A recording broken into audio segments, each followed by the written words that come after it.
இது ஒரு பானிபூரி. பானிபூரியாப்பா?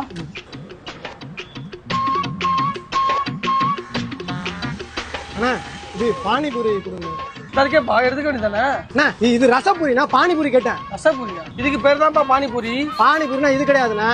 அந்த கானு பொரி அப்புறம் அந்த மசாலா சால்னாலாம் ஊற்றி கொடுப்பாங்கல்ல, அதுதான் பானிபூரி. நெய்வேலி. உங்க ஊர்ல தான் அதுக்கு பேர் வந்து பானிபூரி. சென்னையில இதுக்கு பேர் தான் பானிபூரி, அதுக்கு பேர் மசால் பூரி. சாப்பிடு. ஒரு பிளேட் பானிபூரிண்ணா. அண்ணா பானிபூரிண்ணா, இது ரசபூரி. நீ எந்த ஊர்? திருச்சி. பா சொல்லுப்பா என்னன்னு. பிரதர் அந்த கேனைய சொல்றான், இதுக்கு பேர் பானிபூரியா? நம்ம ஊர்ல இதுக்கு பேர் என்ன? நம்ம ஊர்ல ரசபூரி. அதுக்கு பேர் மசால் பூரி. மசால் பூரி. இதுக்கு பேர் தான் பானிபூரி, அதுக்கு பேர் மசால் பூரி. புரியுதா? பானிபூரி ரசபூரி ரசபூரி. பிரதர் இதானே பிரதர் பானிபூரி? நீங்க சென்னைக்கு வந்து எத்தனை வருஷம் ஆகுது? எங்க ஊர் கள்ளக்குறிச்சி. நான் பிறந்தது உங்க ஊர்ல எப்படின்னு சொல்லி ஊர் பேரோட மென்ஷன் பண்ணுங்க.